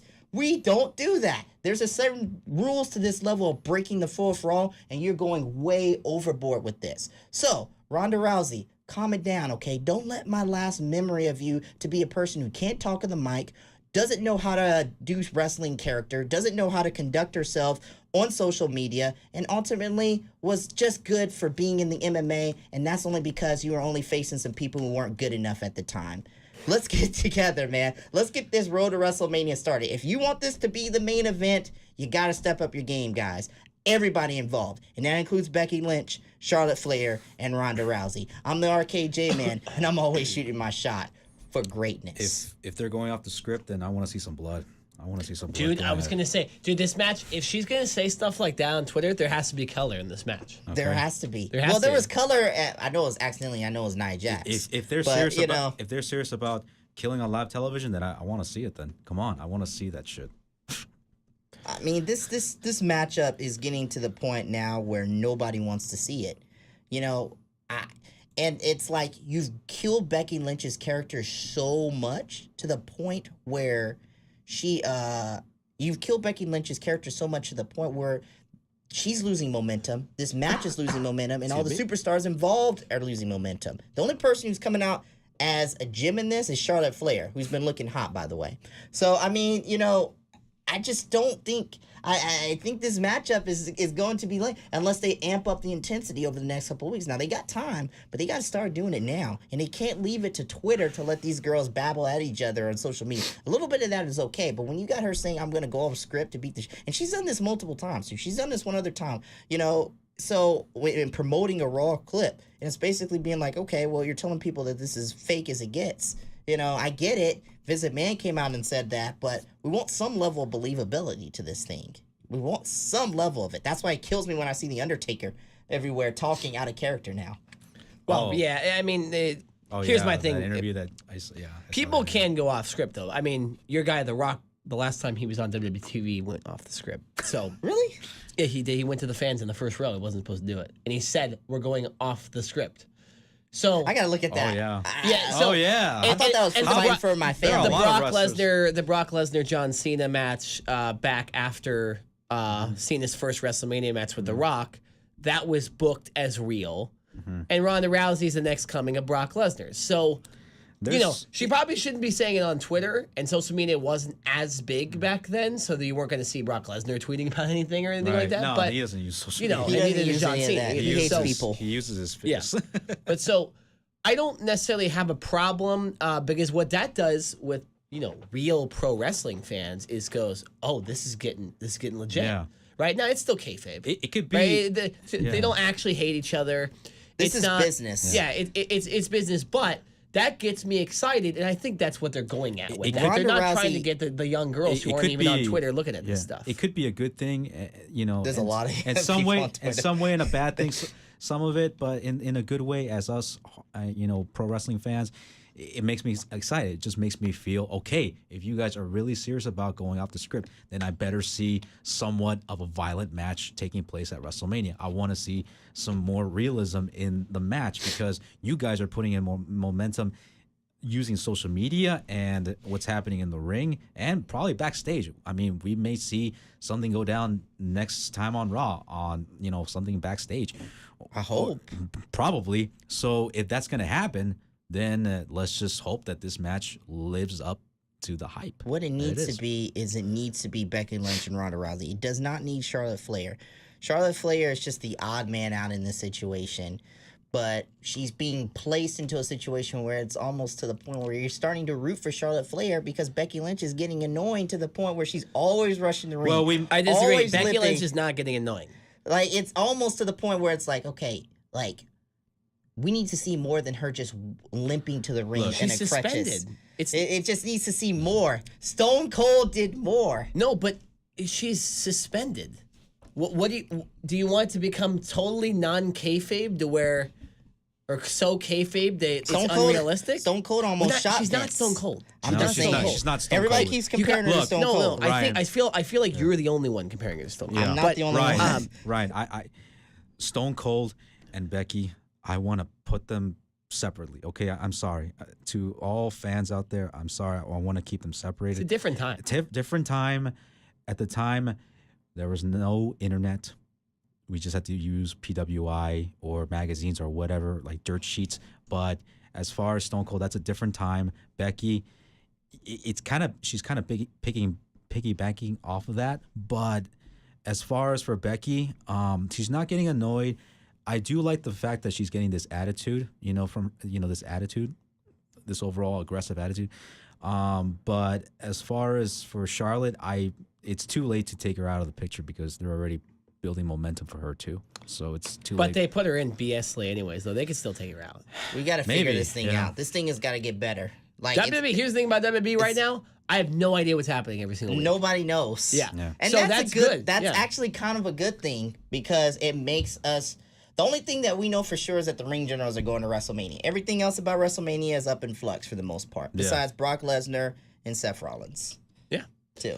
But, it's for me, Becky Lynch, what Convoluted. can she do? She's kayfabe suspended. So she can't, her ring music isn't going to hit because that would, right? So she has to come out of the crowd. She has to sneak into the venue. And now she's been arrested. So we'll see what happens. I mean, the last person that was arrested, with a legitimate WrestleMania storyline was Was it Daniel Bryan? Triple H. That was Triple H and Daniel Bryan. No. It was Triple H and Roman. Randy Orton, Oh yeah, I forgot about that. where he broke into his house. Triple H broke into Randy's house. Yeah. Yeah. And then I Randy's remember. like, I won't press charges because I want to have the WrestleMania match. Oh, okay. So I feel like something like that's going to happen here because, hey, maybe they might don't break put it to- Becky Lynch in WrestleMania. Yeah. Maybe it's building to a storyline next year or something like that. I don't know. Would, I mean- honestly, if that happens, you would get such a massive amount of boos for that matchup. It would I be mean, ridiculous. hell, maybe True. Maybe Ronda Rousey's And that's when we're rushing the ring, Nick. yeah. If Ronda Rousey's Got a long way to go. May- Yeah. yeah. I gotta knows? get my cardio up. Yeah, exactly. Since Run some stairs or something. since Becky is suspended, and they'll probably do like some sort of interview from via satellite, and then who knows, maybe Charlotte or Ronda might break into her home, and then they beat the living shit out of Becky Lynch in her home. So That would be. Yeah. Becky Lynch versus Ronda Rousey and Travis Brown. That's not going to work out very well. That wouldn't work out very well. That would But, be. we'll see what killing happens. on live television. We need to move on a little bit. There's so much to talk about. And like we said, we don't really know what's happening, so it's hard to predict anything right now. It's hard to have a set. I mean, of we assume topics Batista and Triple H will have a match at WrestleMania. We assume the Seth Rollins Brock Lesnar match will stay the same, but with Yeah. Roman Reigns back in the picture, you never know. Mm-hmm. But we'll see. But let's move on. What do we actually want to talk about to end this podcast? Because we have. Do we like the Batista thing? Do we like Kofi getting taken out? More than likely now having a WrestleMania Why don't we match. talk about half of each? Okay, yeah, but Yeah, we can do that. we don't. I mean, I think we're already an hour over, right? a 123. Oh, Or- 123. No, sorry, 107. So Okay, yeah. we got about So- 10 minutes. Yeah, exactly. So we don't want to we don't want to dive into this stuff too. And like I said, this will continue to go. This is the very beginning of a storyline. It was a snapshot for both on Raw and SmackDown, but these are the top storylines. It looks like for the next week or two. Let's start with Batista. He obviously attacks Ric Flair, ends the show with something that I don't think anybody expected. I know we talked about Batista possibly having a match versus Triple H after they did that stuff on SmackDown 1000, but I never thought it'd be like that, where he brutalized Ric Flair Yeah. and on his special night and stuff like that. I kind of wanted Batista to go further. I wanted him to beat the living more beat him out. Beat the living shit out of him some more because Jesus, there. well. You wanted blood? You wanted him to blade? Hey, don't one you- last time? Because Ric Flair? remember the last time Hey, when Batista's bladed illegally before. remember the last time when Triple H beat the living shit out of Ric Flair? You guys remember that? He bloodied it up. Yeah, it was at Homecoming 2005. Yeah, and then all of a Raw. sudden now Triple H is applauding Ric Flair. What the hell is that? Kind of makes me wonder. I Well, think I mean, it's they're just friends. wrestling, man. People grudge. So you have made me issues so you with made each me other. forget about what happened. So this is the second time that One of you has brought up an old storyline, acting like it's a current one. Triple H and Ric Flair are friends now. They're not. 2005, man. Yeah. Those were some good memories back in It's the hard day. to look Eric. at Triple H, man. Hey, Batista and Triple H were like friends 2 years ago, and now Batista brutalized his friend. I think honestly, this has something to do with the fact that Batista's always thought that he was in Triple H's spotlight, storyline wise. So I think at this point, he's trying to finally overcome Triple H's shadow, if you will. And then also is a situation where a couple of years ago, when Batista came back, well, about 2014, when he came back again, him and Triple H weren't really getting along, and he left. And that's when he went to go do Guardians of the Galaxy. And then, of course, in real life, like, he had some issues with the WWE and Triple H and Stephanie and whatnot. They didn't think Guardians of the Galaxy would be a big-time movie, and they were wrong about that. And they didn't think Batista would be a superstar. They were wrong about that. So I think they're going to play some sort of that. Their Evolution pass, obviously, is going to come back both from old Evolution back in the day and new Evolution back in 2014 when Roman and them were still the Shield, when they hadn't broke up before Seth Rollins betrayed them. I think they're going to play a part in that, and I think that's going to make a big difference. How about Batista looks great, though. Batista looks so... When you see Batista... For 50 years old. When you see Batista and you see his the other superstars, you just realize that the superstars here are just missing something. Batista's 50. He's 50, and he looks like he's 30. Yes. Yeah, well, that's why when you got to be an actor, you can't be looking disheveled. I'm still waiting. I'm still waiting for that dream match between Lesnar and Batista. It's not happening. It It's not happening. It could happen, but... But Batista's 50. You know, this is just like Goldberg. He'll have one run, this one match with Triple H more than likely. Maybe they'll have something at SummerSlam, something like that. I could see Batista versus Roman Reigns. I'll be down for that. I'm more honestly... We'll see. Here's the thing. I'm down for anything Batista does because I think Batista is one of my favorites. But if he can't go, I don't want to see anything. Like I don't want to see the Undertaker if he can't go. Right. I don't want to see John Cena if he can't go. I don't want to see The Rock if he can't go. So you know, there's the nostalgia stuff, and it's great when The Rock drops an elbow. But if The Rock can't put on a match anymore, I don't want to see him have a match. That's why. Right? So I didn't want to watch. It's fake. That's when it looks fakey. I remember when I saw Undertaker, coming back to wrestle. He felt really. He was really slow. Which time? It was during the Saudi Arabia. Yeah, Saudi Arabia pay-per-view. I think that was the one. Yeah, I was pretty sad about it. Yeah, him and Triple H boxed a couple times in that match. That's what I'm talking about. It's great that they're having these guys come back. Batista obviously in great shape, maybe even better shape than Triple H because he's been acting and he's had to put himself in certain looks and roles, and that does help. And that's probably why John Cena and The Rock have continued to be able to go as older as they get and the more movies they're in. But time off. I'm excited if they build this match. Great, which I know they will because I have a feeling Triple H is all into this. I think he pretty much has probably created this storyline himself. Yeah. And Batista brought this up in an interview, I believe, with Chris Jericho on a podcast a couple of years ago that he said if he came back for one more match, it would have to be Triple H. And a retirement match. And now we're seeing it. So I'm excited. I never thought this would happen, at least for this WrestleMania. Batista had kind of, I think even earlier this year, had said that they weren't even close on anything. So I heard he was negotiating with AEW at one point too. Yeah. So it is, I'm excited about this. I feel like this is going to be great. Batista being back in the WWE is never a bad thing, and so I'm super excited about this. I think you got to have that one big match that's going to attract the casuals and that's going to attract the hardcore fans. And I think this is something that can potentially attract the casuals because of Dave Batista's star power. Yeah. I don't know. We don't know if The Undertaker is coming back. I hope he comes back and faces Finn Balor. I am screaming. If Finn Balor gets interrupted by The Undertaker the night after Fastlane, I'm going to shit my pants. But I think personally, though, that if The Undertaker is not wrestling and Triple H is that top part-timer that is going to get you interest in WrestleMania, Batista's a great matchup for him. I think Batista works because Batista brings all those people from Disney, bring all those people from his roles that they like. He can go on there, he can promote it through those platforms, and then when it comes to WrestleMania, you get a lot more people invested in the matchup. So it just makes sense. I know Batista, honestly, we don't consider him sort of like a movie star in a way because he does he has still participated in wrestling stuff. Yeah. But Same with John Cena. you know, too. same with John Cena. But he very much is still an actor, and he's gotten some prominent roles. I mean, he's on the Avengers. Okay, you know, so this can promote the Avengers too. Here we go. So yeah, the Avengers, obviously, that's unbelievable that he's in this. So the first Guardians of the Galaxy in 2014, the box office was $773 million. Okay, That's huge. the second Guardians of the Galaxy, let me pull this up, was $863 million at the box office. Okay, let me find this third one real quick. Volume 3 came out. Well, it's being written. Okay. So what was that? $1.5 million at the box office. So he's bringing a shit ton to WrestleMania. Okay, He was also in my favorite movie. I'm not a big comic book guy at all. He was in he was in one of my favorite movies, Blade Runner 2049. So yeah, hell So he was in that too. Blade Runner 2049, dude. Yeah, That's no, a great movie. Batista has become a legitimate actor. Okay, and there are a lot of people that follow comics and have no idea what the WWE is. Most people, I think. And there's a lot of people that watched that Blade Runner movie and had no idea Batista ever won the World Heavyweight Championship at WrestleMania 21. Okay?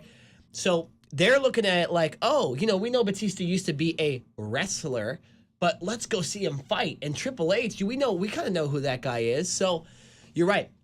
This is their celebrity that they're bringing in. The only thing about it, the only thing that's different is he's a celebrity that's also known by every single wrestling fan ever. Yeah. So We all know him. my dad knows who he is, and my dad does not really follow the product at all. Yeah. So he But loves would your Batista. dad watch WrestleMania? My dad because watches of WrestleMania Batista? every year. Because of Batista? Yeah. Okay. I mean, he would watch it every year just because it's on, and it's on for 7 hours on our Yeah, TV. even my folks know who he is, of course. You know, my brother and sister, they all know who he is. Yeah. So, you know, I'm excited about that. Let's move on. Let's end the podcast with Kofi Kingston. Black Seth Rollins. Kofi Kingston gets taken out of the WWE Championship match at Fastlane. Kevin Owens put in his spot to fight Daniel Bryan. For me, this just looks like, and we talked about this before the podcast started, this just looks like it's a way of getting Kofi into the main event or one of the main events of WrestleMania for the WWE Championship, and more than likely he goes over. You know, I know they gave Daniel Bryan a new championship, but I think Kofi is the most over superstar this year. I feel like Ronda Rousey probably was last year. Maybe if you can think of somebody else, you could think of somebody else. But, you know, there's another thing I like. I like that he got taken out of it. Maybe he is involved with that match somehow, but I see this being a direct way to get him a match at WrestleMania without having him lose or look bad.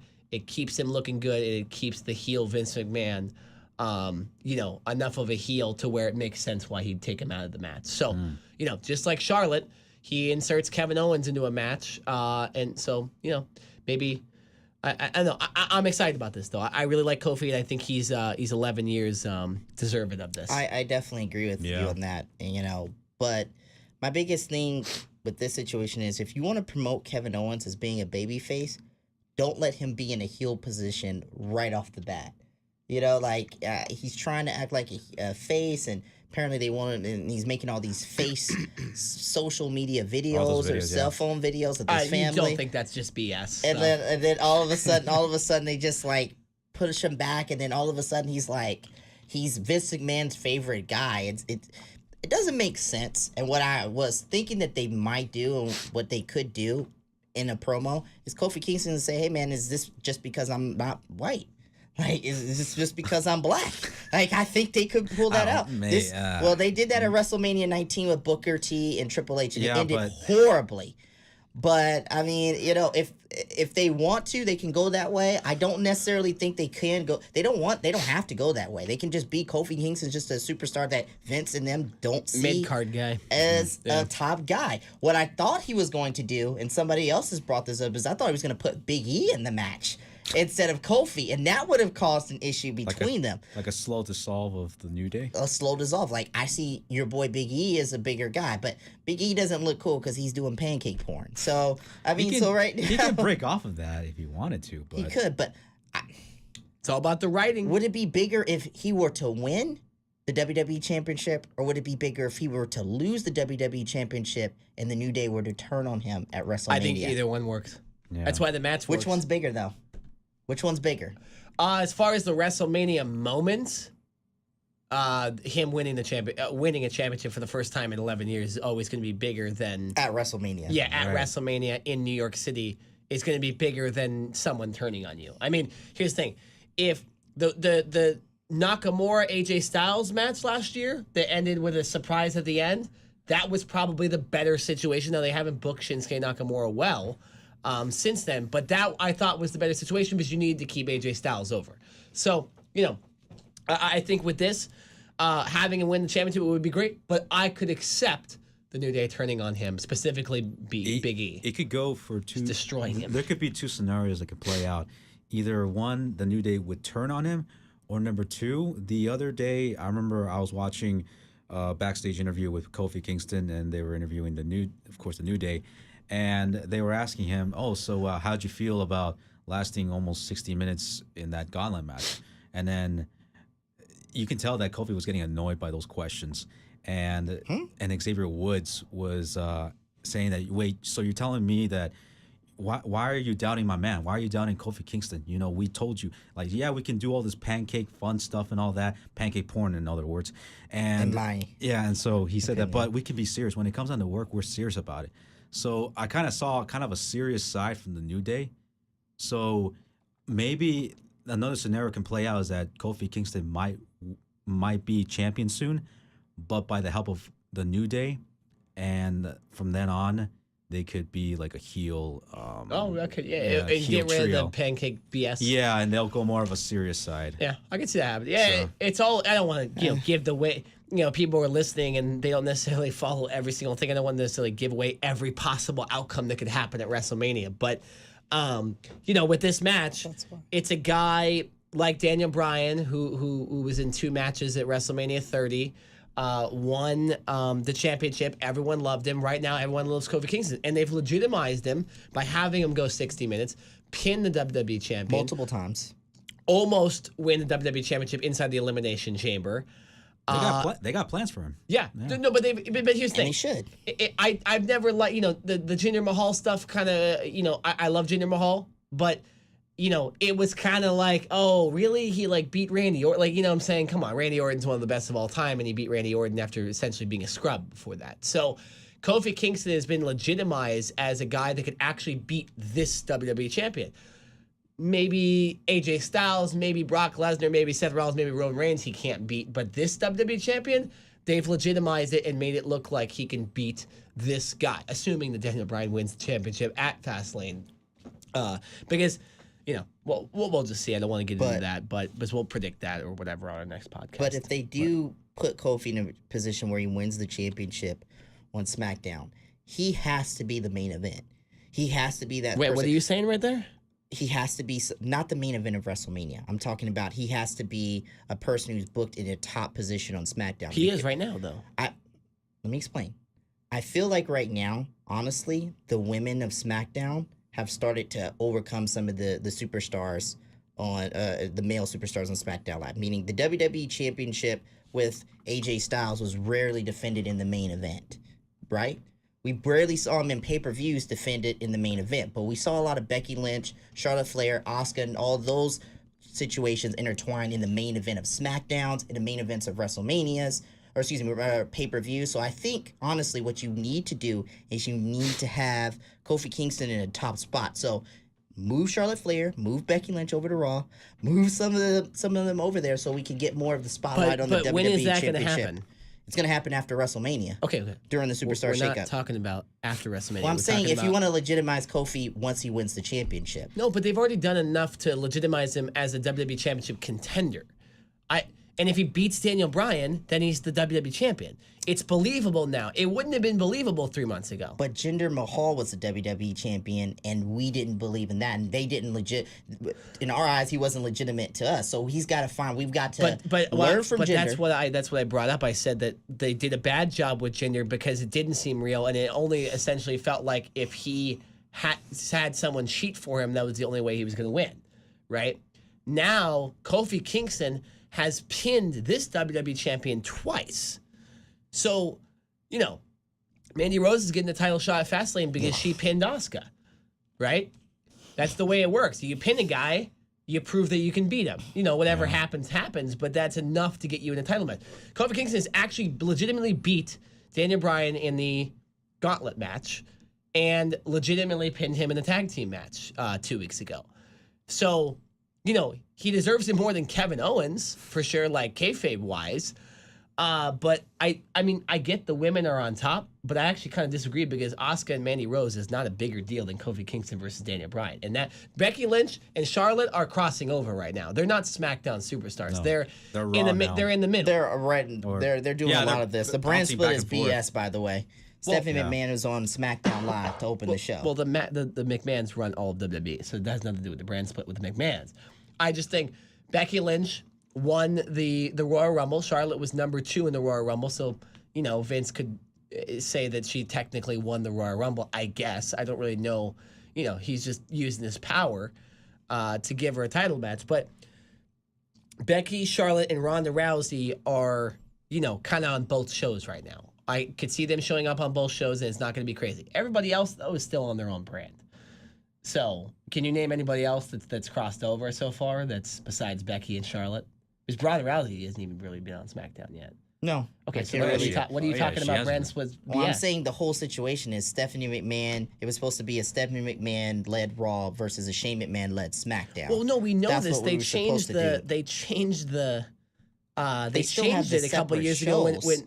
Then Shane is still running SmackDown, though. Why No, is the Stephanie McMahon on? family is running all of WWE, both shows. Did you not watch the segment? I obviously watched well, then the what? segment. So what are you talking I'm about? saying then? if you're gonna have some sort of brand split, at least have Stephanie McMahon show up on Raw and have Shane show up on SmackDown. But what I'm saying is, do not understand the fact that WWE, which consists of the SmackDown and Raw, is being run by the entire McMahon family. I get that, but even Triple H. But I'm also saying that the whole premise of the brand split is to have one show ran by Stephanie McMahon, one show ran by Shane. That's all I'm saying. Okay, but that doesn't. You're not making. You're just giving a statement. You're not actually like backing it up with. What anything. I'm saying is this: it doesn't make What sense. is the for problem brand with split. that, though? There has to be some. What the problem is this: Stephanie McMahon is when all this thing is going all about saying how Raw's a superior brand. Now all When of a did sudden she? When was the showing. last time she said that? She said that around Survivor Series. Okay. She said that around Survivor Series. Okay. After Survivor Series, they changed up the narrative, though. You keep bringing back these things from the past and not backing it up. This is a different WWE ever since Baron. Well, because he doesn't make any sense. This is Raw and Baron SmackDown. Corbin had the worst ratings of Raw of all time. Ever since then, they changed the company up. It's not the same WWE as we watch the Survivor Series. So you saying and bringing up stuff from before Survivor Series makes no sense. I'm sorry, that makes zero sense to any argument we're talking about in current WWE right now. I disagree. It's Raw and like saying that The Rock and John Cena are involved in WWE right now. They're not. They're two not. different shows. And that's why the They're two superstars different besides shows. Becky Lynch You've and got Charlotte. Universal Champion, you've got WWE Champion, you got SmackDown Tag Team Champions. Who else has Raw crossed Tag Team. brands besides Charlotte and Becky? Nobody else. So But they what's don't your deserve point the about cre- the brand split being dead? I'm saying what's going on is this. It's random and weird that Stephanie McMahon all of a sudden shows up on SmackDown Live for a contract signing. It's random. I can see Vince If because you he watch owns the the company. show- Shane is SmackDown Live commissioner. No, he's not. Yes, he is. No, they're not anymore. They're not. There's no Vince, Shane, Stephanie, Triple H are essentially all on the same plane. Now, they're all on the same plane. They're all in the same plane. They all run WWE. That's why Triple H has made matches. That's why Shane has made matches. That's why Stephanie has made matches. That's why Vince has made matches. But Vince has the ultimate power, right? Okay, but that's non-kayfabe or whatever. Yeah, of course Vince has the power, but I'm saying, like, do you not understand the storyline they brought up like a couple months ago? I think what Nick is like referring to is more as What I'm referring to is kayfabe. right, Is not more wrong. more of a kayfabe area, not more of Exactly. Vince I think what McMahon. I'm talking about kayfabe. I'm not talking about real life. Let's see how this goes after, because they announced the Superstar Shakeup in April, right? When did is they that announced it on happening in April? WWE. Yeah, it's happening in April, mid-April. So obviously there you have no Which intention. means there's still brands. There's still brands, okay?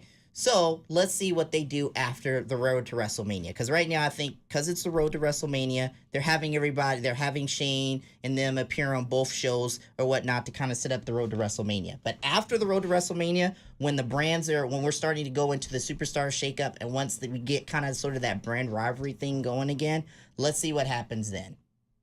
Well, yeah, no, that has nothing to do with WrestleMania right now, though.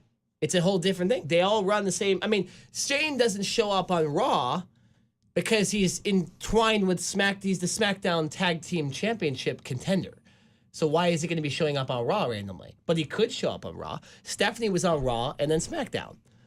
Vince has been on Raw and SmackDown. Triple H has been on Raw and SmackDown. Vince I can get because Vince So runs the maybe company. Shane McMahon is just sticking to SmackDown because he's the Tag Team Champion or is the contender for the Tag Team Championship. But Shane McMahon, if I see him on Raw, I'm not going to be surprised. I just don't get why you don't understand storylines. No, I understand it. I just don't. It just doesn't make any sense. But you said to the me. brand split is dead, and then you brought up the superstar not saying- shakeup, which means there's still a brand split. So you're not making any sense. But it doesn't make any sense then if you have one person running one show, But another person the running another McMahon show. family is running WWE. There's not. I just don't think you understand that. Eric, do you understand what I'm talking about? I've already gotten the idea that they made the announcement that they were already running the entire Raw and SmackDown brand. And I remember when Triple H said that you guys are the authority. We're not the authority. You guys are the authority. So I'm like, okay, I already got the idea saying that. I wouldn't be surprised if I see those 4 individuals showing up on SmackDown or Raw.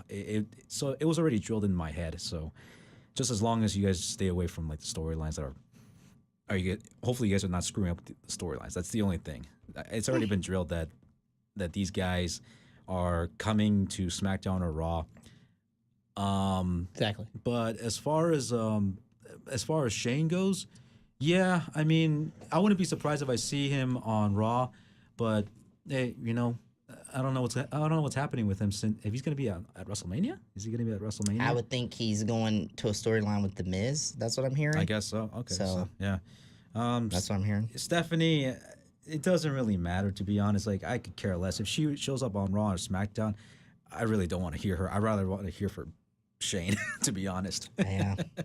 Okay, well, regardless of the point, though, you understand that the McMahon family Yeah, I runs understand. Dana White yeah. runs UFC. Yeah, The McMahon family now runs both brands. yeah, I understand. And Triple H and Shawn Michaels run NXT. Yeah. But Triple H is he's been putting a bigger role in WWE. So Yeah. you. Yeah, I mean, like Triple H and Batista, wherever brand they're going to be in, it's still going to happen at WrestleMania, nonetheless. No, yeah. Yeah. But what I'm saying is, though, specifically the RKJ man is discussing about this brand split being dead when there are still 2 separate brands, 2 different shows with 2 championships. Yeah. And the only 2 people who have crossed over to Raw one was the Royal Rumble champion who gets to pick the championship. Yeah. So that makes sense. There's nothing wrong with that. That part I understand. yeah. Understandable. I agree and with then that. because Charlotte is intertwined with Ronda Rousey, with Becky Lynch, she has now showed up on both shows because Vince anointed her the champion. And that I makes mean, sense, too. even the NXT guys have been showing up on both shows. Mm-hmm. So, it's not they're not selective to a brand, but I think maybe. and then also the NXT situation. When are we going to figure out if the superstars that were called up months ago are going to go? I guess we're going to find out in the superstar shakeup the superstars that have been called up, probably which brand they actually get to go to exclusively. which means there's still a brand split. You're going into my own point. But, I mean, you can argue you don't always have to take one position that's wrong, though. You could actually agree with me and say that I'm right. maybe. Yeah. No, you can say it is. But it's just you don't it's have like, to it's always just pick like, the it's wrong just like opinion. I don't get why Stephanie's on SmackDown. Because she's a it part of the just- McMahon it family. bugs me. I turned on the TV, I saw her, and I'm like, she shouldn't be on SmackDown Live. I really want to see this chick on SmackDown. Like, why is she on here? But if you follow the storylines, you'd understand. As much as I don't like her, it just goes back to what they said, that- Also, Triple H's husband too. Yeah, I mean, as much as I don't like her and Triple H, I have to accept the fact that they're going to be on both shows. That's the only thing it goes. Exactly. All right. We good here? I think we're good. We're yeah. I good. think we're good. Yeah, 133. Woo, oh, not bad. Yeah. Yeah. Yes, got that's the end of the- everything out. That's the end of the podcast. UFC 235 is this weekend. or not this weekend, tonight. But if you're listening to this podcast on Sunday or Monday or Tuesday, you're not gonna, you would already know what's gonna happen. That's why we didn't talk about it here. Colby Covington did show up to Kamaru Usman's That's right. workout and kind of talk some crap to him via microphone and said he was the true champion. Bought his fake little title. I hate that dude. But yeah, so and if you listen to the UFC show, we played a clip from Covington's Instagram. He called Dana White Uncle Fester. But so we'll see that end, and we'll see what happens on Raw and SmackDown. I don't necessarily know when we're doing our next podcast, but I'm sure we'll be talking about Fastlane and this road to WrestleMania a little bit more. This is this is the biggest thing that's going on right now. WrestleMania, and it's hard to not watch Raw and SmackDown now because you literally don't know what's happening. Mm-hmm. Whether that's thanks to Bruce Pritchard or whoever else is writing. This is it's a good time to be a wrestling fan, and we are still on the road. The Ring Generals will be at WrestleMania 35 MetLife Stadium, and we will be in the New York area for the days before that as well. So let's end this podcast off with giving our social media, and I'll just give the social media for the whole Ring Generals at the end. Yeah. So. Eric, why don't you give your social media and all your stuff first? At Eric Santos on Facebook, at _ Santos, at _ 9 on Instagram. All I do is just post memes and just me hitting the bag. Video Game Cafe, just check that out on Twitch and YouTube. Recently uploaded an episode of Resident Evil 2. Finally came across Mr. X, and that motherfucker, I'm gonna kick his ass. And also for Slam and Saturday, check that out, 9 a.m. to 12 p.m. only on OC Rock Radio. I just did my show earlier, promoted UFC 235, and had to do a little bit of double duty on this one, so it's good to come back from Slam and Saturday. So yeah, be sure to check out next week. I'm just gonna promote the Ring Generals. Well, no, I was gonna do that. Oh. Well, go ahead and do it. You got to do your first. Now I'm going to get my stuff first. Now I'm going to do Ring Generals at the end. All right. So at RKJman on Instagram, the RKJman on Facebook, RKJman on Twitter. Follow along and subscribe. Subscribe to the channel. Absolutely. My social media is at Nick Nenad, lowercase on everything. At Nick Nenad at Nick _ Nenad on Snapchat, but I don't post that much, so don't follow me on that. And as far as the Ring Generals goes, Ring Generals 1 on Twitter. That's a capital R and a capital G. At the Ring Generals on Instagram, and if you just type in the Ring Generals on Facebook, you'll see our stuff, and that's where our stuff is. And of course, go to the Ring Generals YouTube page. And check out all our content, including this podcast and anything else we post. So we've been posting some good stuff. You have I expect a 15-minute time limit coming up soon. Maybe. RKJ Man. Eric's been streaming a lot of stuff, and if I can come up with an idea, I will post as well myself. Yeah, I've been streaming 2K19 and UFC 3, so be on the lookout for that. Going to do a simulation of Fastlane, hopefully soon. Yeah, and then I also have the Cover 2 podcast every Wednesday. 9 a.m. on Jared Smith's Facebook Live. Looks and like of course Ricochet. On aka Ricochet. It's on Jared Smith's Facebook Live page. I generally share it, so you can probably go to my Facebook page and look at it too. And then of course OC Rock Radio in the brand new studios. Absolutely. And as always, raise a glass in the sky and salute the Ring Generals.